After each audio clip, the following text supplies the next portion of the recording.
What's up guys, welcome back to the channel. Today we're going to get this Bear Creek Arsenal Grizzly to the range for the first time, so let's jump into it.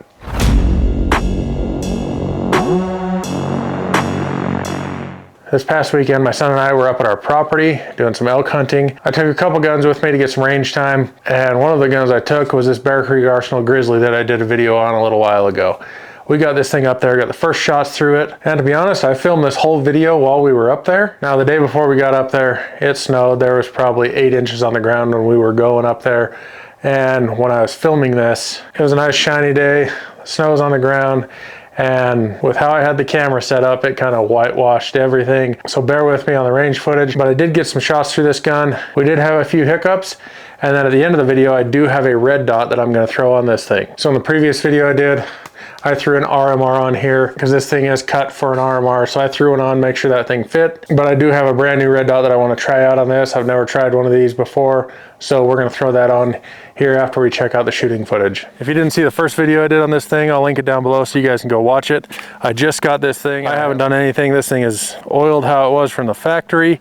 I haven't shot this, so these are going to be my true first shots through this thing. I got my target set up over here. I'm about 10 yards away. One from Infinite Defense. It's a self-healing target. They're actually pretty cool. You can just hit them with some spray paint and you can shoot thousands and thousands of rounds through them, and there's no ricochets, nothing like that. So those are a pretty cool target. Then I just have a standard steel target, so that's what I'm going to be shooting today. I'm also going to be using the KCI mags that came with this gun, and I also have a factory Glock mag that I'm going to try out and just shoot this thing and see what it does. I'm just using some 124 grain target ammo. It's nothing special. I'm not shooting hollow points or anything like that.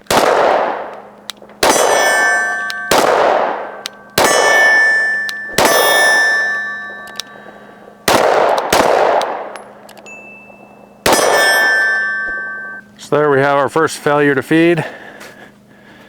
That one didn't load in the chamber like it should.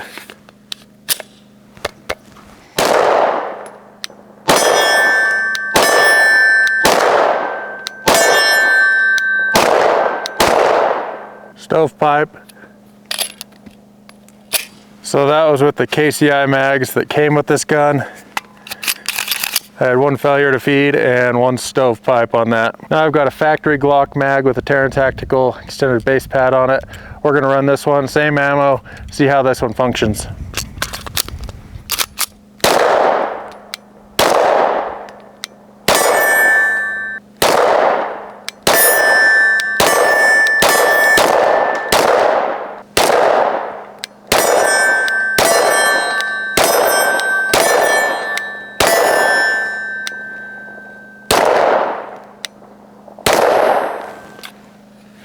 So with that one I had zero issues, no malfunctions at all. It may be a product of those KCI mags, but I'm going to load these back up, throw a few more rounds through it. If you are running this with a threaded barrel like I am, after both magazines I've stopped and had to tighten that up. That thread protector is getting loose as I shoot that gun. And also I've noticed that these sights, the sight is not perfectly centered, and I'm seeing that while I'm shooting. I may have to loosen that up when I get home and adjust that a little bit so it's more centered up. I'm having to aim to the right of the target to hit that target.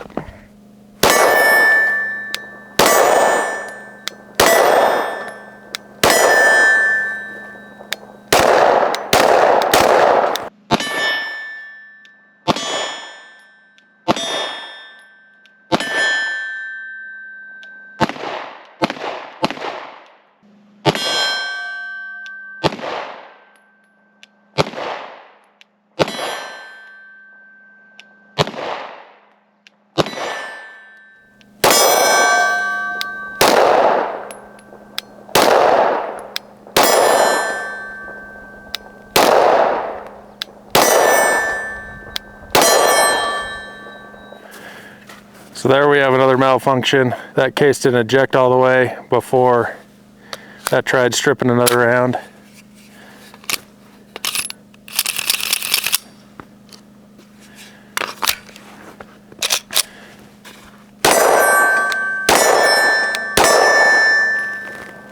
That was another full KCI mag. I had one malfunction with it, and then I am noticing, like I mentioned, that I have to aim kind of low and to the right with how these sights are set up on here. I'm going to throw this other factory Glock mag in and see how that one does.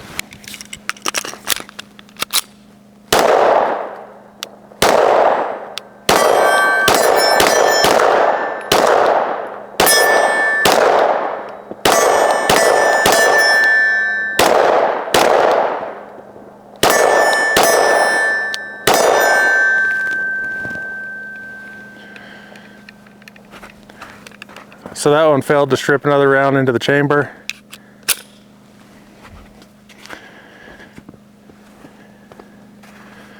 Also, I just noticed, if you can see that, these pins are walking out. Kind of push those back in a little bit.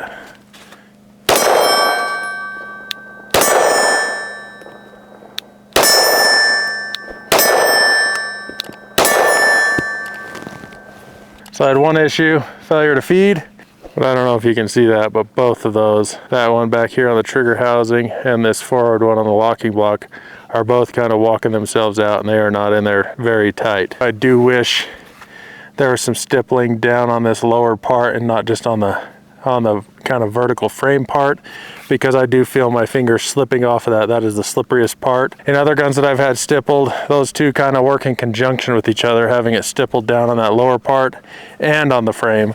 But this one, I do feel myself slipping off of that ledge, if you want to call it that. So that's something to keep in mind.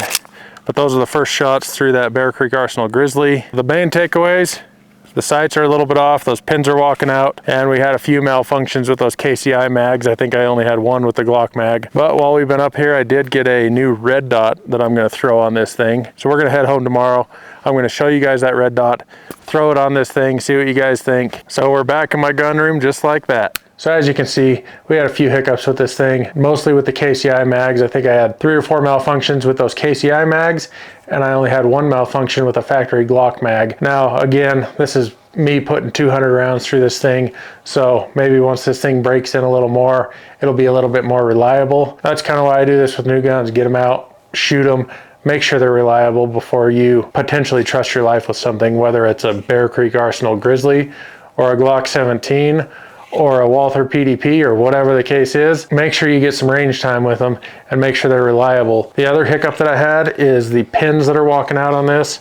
As you can see, this one is still kind of out a little bit, that locking block pin. And then I also had this upper trigger pin walking out on me, and that's like just pushing it back and forth. I can feel it moving. That's pretty loose. And then I also had that issue with the sights. I don't know if you'll be able to see this. I'm just looking at the distance from the side of the slide right here to that sight on both sides, and you can tell that is a little bit off. That was throwing my sight picture off a little bit. I was having to aim a little bit to the right to get that thing to hit where I wanted it to hit.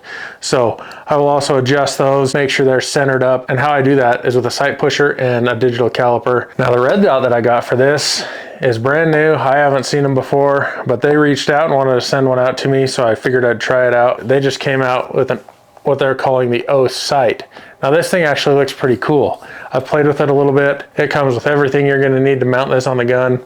Here's what it looks like. This is an open emitter sight, but it's got a little bit of a larger window than typical sights. It's rechargeable, and once we get over to the bench to throw this thing on, I'll go through all the specs on it and show you something about this sight that I'm kind of surprised that nobody else has come out with yet. So let's jump over to the bench. We'll get this thing thrown on, get those sights adjusted, see if they'll actually co-witness with this, and burn through some of the specs on this thing. So here's that sight that I was showing you guys. This is the Oite O sight. Here's how it comes packaged.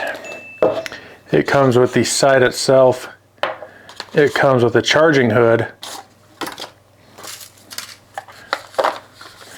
Comes with a user manual. Has a box with some screws in it. Looks like a charging cable and a tool. And then a little bag. I'm guessing this little bag that it comes with is to keep your little charging hood in. Comes with a lens cleaner.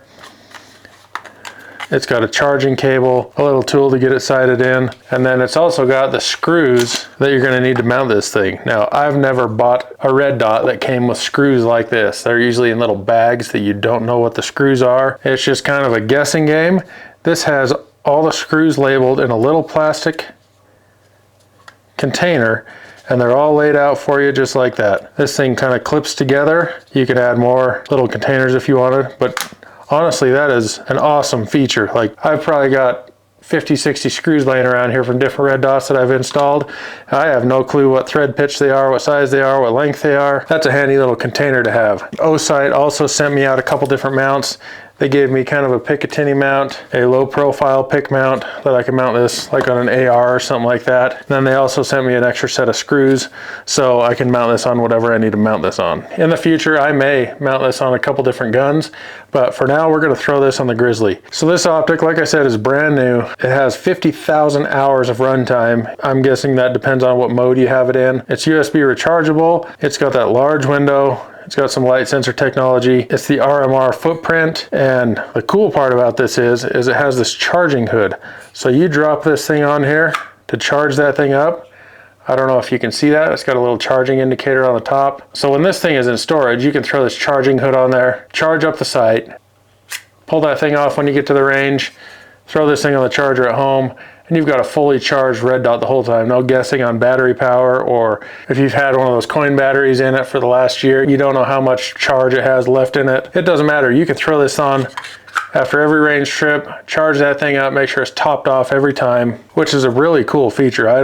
This is the one thing that I'm surprised that nobody else has done in the past, is come up with some sort of charging hood like this to where you can throw it on there when it's in storage, make sure that dot's charged, and go to town when you're ready to use it. This is a 3 MOA dot. I don't know if you can see that in there. It's a 3 MOA dot. It has 12 different modes, which is pretty cool. That little dot right there, that's a light sensor, so it can adjust on the fly. The window on this thing is 24 millimeters wide and 21.5 millimeters tall. So that's got a pretty decent sized window on it compared to some other red dots. Here's an RMR side by side with that thing. You can see how much bigger that window is. Here's a Holosun 507C that I have on my FN 509. You can also see the size of that window and how much bigger that thing is.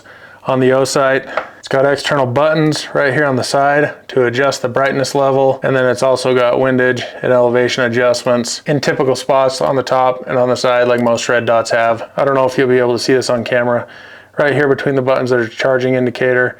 You push that and there's a little green light right there and tells you the charge level. So this thing has quite a few pretty cool features, but we're gonna throw this thing on here real quick, show you what this thing looks like, and maybe go over a few other features.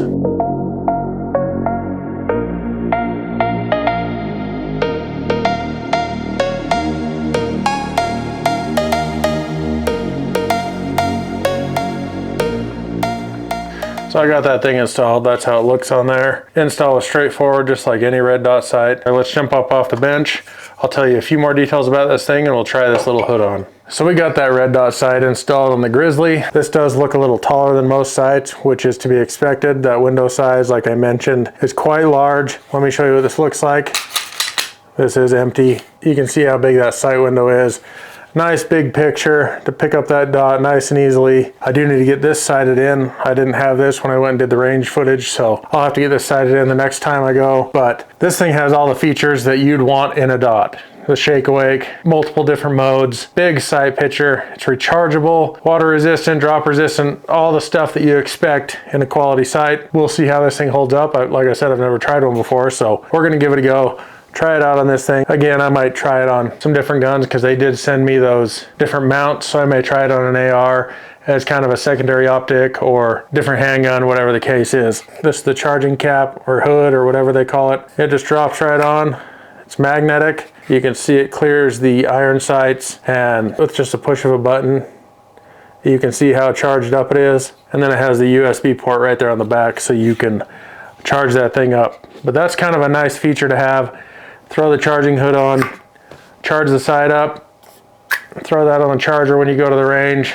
You always have a charged up sight, which is an awesome feature.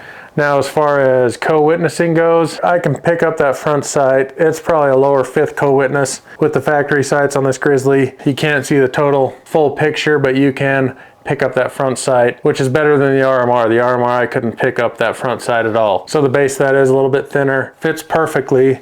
So I'm excited to try that out next time I go out on the range. Before I do that, I'm gonna clean this gun thoroughly, pull it all apart, get it all clean, see if I can figure out the pin issue, maybe throw a little Loctite on the end of those, get them set in there, which honestly I don't think you should have to do, but I'm gonna see if I can figure that out before the next time I take this out. So let me know what you guys think in the comments about the red dot or the Grizzly. I'll make sure I have a link in the description that takes you to my website where you can check out all this stuff, the tools, anything I use. I'll have a build page over at my website. I'll also have a link below for the channel merchandise if you guys want to go pick up a shirt or a hat or hoodie or whatever the case is. Show some support for the channel. Go pick you up a t-shirt because no one can have too many t-shirts. But thanks for watching. As always, don't forget to subscribe, hit that thumbs up button, and we'll check you guys on the next one.